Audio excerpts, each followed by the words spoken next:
สวัสดีครับพ่อวันครัสวัสดีบครับครับแล้วก็ขอสวัสดีท่านผู้ชมทุกท่านครับผมเขยอีสานใต้ครับวันนี้ผมมาติดตามแนวทางตัวเลขความฝันโค้งสุดท้ายของพ่ออ้วนครับในงวดของวันที่16เมษายน68ครับท่านผู้ชมครับสำหรับพ่ออ้วนเองเลขก็เข้ามาหลายงวดแล้วครับเดี๋ยวมารับชมในงวดนี้เนาะครับคลิปนี้เป็นคลิปที่2ของคุณพ่อครับครับอ่า คุณพ่อบอกว่าฝันแล้วเนาะฝันแล้วพ่อฝันตั้งแต่มื้อไหนครับพ่อฝันเมื่อวานนี่เองอ๋อเขาเพิ่งฝันพอดีเนาะช่วงนี้ก็ช่วงสงกรานต์เนาะพ่อเนาะแมนครับก็ขออวยพรให้ FC ทุกท่านในช่องของเขยอีสานใต้ครับมีแต่ความสุขครับเดินทางกลับบ้านหรือว่าเดินทางไปเที่ยวก็ขอให้ปลอดภัยครับเดี๋ยวเรามารับชมรับฟังความฝันของพ่ออ้วนด้วยกันครับท่านผู้ชมครับพ่อฝันเห็นอย่างนี้ครับผมในความฝันฝันว่าเขาไปในป่านั้นเป็นป่าโบราณต้นไม้ใหญ่ขนาดโอ่งนี่แหละครับต้นไม้ยังมาหลายแต่ไปเห็นผู้เฒ่าผู้หนึ่งเพิ่นเป็นเจ้าของใหม่บัดนี้ว่าสิไปขอซื้อเพิ่นมาเฮ็ดเหล้าใส่ข้าวนะครับบัดนี้5 ต้นว่าขอ5 ต้น5 ต้นนี่แม่นสิเหลือบ่เพิ่นก็เลยว่าเหลือกระสร้างก็สิเอา5 ต้นก็เอาแต่มันมีแต่ต้นใหญ่ๆนะเด็กก็ย่างไปอีกว่าคันสิเอาก็ตัดเลยเด้อพุ่นนะแล้วราคาเท่าใดถามเพิ่นว่าเจ้าสิขายต้นละเท่าใดเพิ่นว่าต้นละ319 บาทที่ขายถือแท้ก็เลยว่าปกติต้นทำนี่บ่ต่ำกว่า3-4 พันแหละเขาขายบอกเอาซ้ำนี่ล่ะนะ319 บาทก็ย่างไปอีกย่างไปเห็นคนที่หูจักไปเห็นเห็ดออกเห็ดขึ้นมาหลายเถอะวะมันออกเต็มขาวไปหมด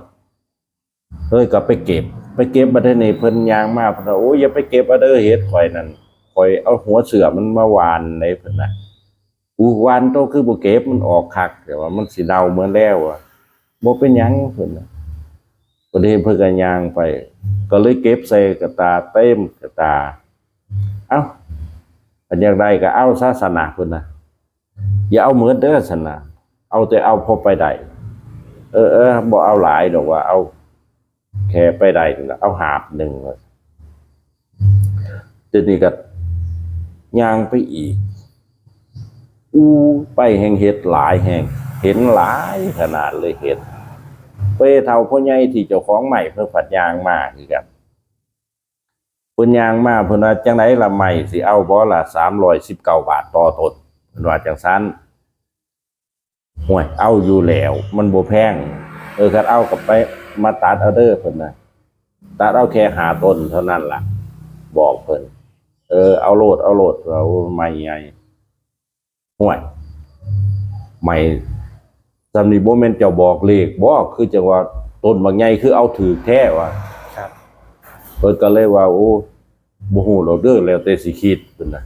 แต่คนนั้นขับข่ายขับค่าคือเคยเห็นนะแต่ว่าละตายแล้วล่ะเดี๋ยวนี้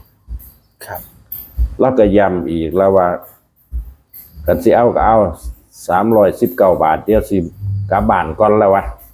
มาตัดเอาโลดเอาไปเฮ็ดเหล้าเอาไปโลดแล้ววะบ่ทันได้เลยสะดุ้งตื่นขึ้นมาโหกูฝันตัวสิกินจังได๋ป่าโบราณจะได้จังใหม่ใหญ่แท้เนาะครับทั้งหมอเจ้าของเฮ็ดนี่เพิ่นว่าโหพอซื้ออยู่ได้เพิ่นน่ะ319 บาทจังซั่นข่อยก็สิ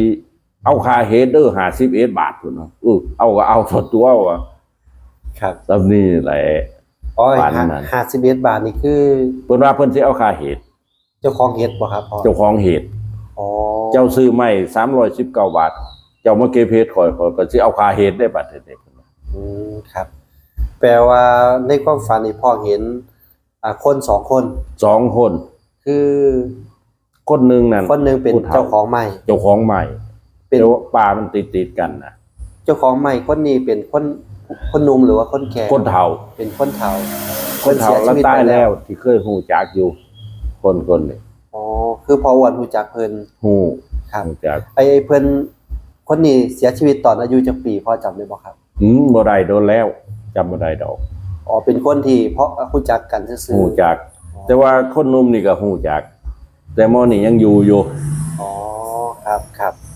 มีแต่คนฮู้จักกันแหละ คือตัวของคุณพ่อนี่เนาะครับ ที่พ่อฝันเห็นนี่พ่อเข้าไปในป่า ออกไปในป่าใหญ่ป่าโบราณบางอย่างไงมีแต่ต้นตะแบงใหญ่ ไม้ที่เพิ่น แห้ง ไม้ที่เพิ่นสิขายให้นั่นเป็นไม้อิหยังครับพ่อใน ไม้ตะแบง เป็นไม้ตะแบงเนาะ แม่น อ๋อครับเพิ่นสิขายให้พ่อนี่319 บาท 319 บาทต่อต้นเพิ่นว่า หรือว่าเพิ่นสิบอกเลขบ่เนาะพ่อ โมโหไม้5ต้นเพิ่นอันนี้เพิ่นสิเอาต้นละ319 บาท ครับ แต่ปริศนามันก็อยู่ตรงที่ว่าไม้5ต้นด้วยเนาะพ่อเนาะ นั่นแหละ ครับ แต่ ไม้มัน5ต้น แต่สำหรับพ่ออ้วนนี่พ่ออ้วนว่าสิยึดเอาตัวเลขตัวใดแน่ครับ ตัวเลขตัวที่เพิ่นขายนั่นแหละว่า319 บาท คือเอาตัวนี้เลยเนาะพ่อ เอาตัวนี้เลยล่ะ ครับแล้วก็อีกตัวหนึงก็คือคนที่ว่าเพิ่นเป็นเจ้าของเฮ็ด เพิ่นเป็นเจ้าของเฮ็ดเพราะว่าเจ้ากล้าซื้อไม้จังซั่นข่อยก็สิขายเฮ็ดเท่านั้นแล้วข่อยบ่ให้ซื้อๆได้สิให้เอาตัวสิเอาเท่าใดก็ถามเพิ่นว่า51 บาท 51เนาะ แม่น ครับก็ตามนี้เลย ก็เลย บ่รับ คือ พ่อ แม่นก็เลยคือว่าเพิ่นบอกเลขบ่ ครับ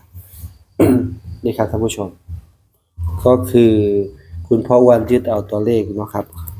319ครับท่านผู้ชม เลขที่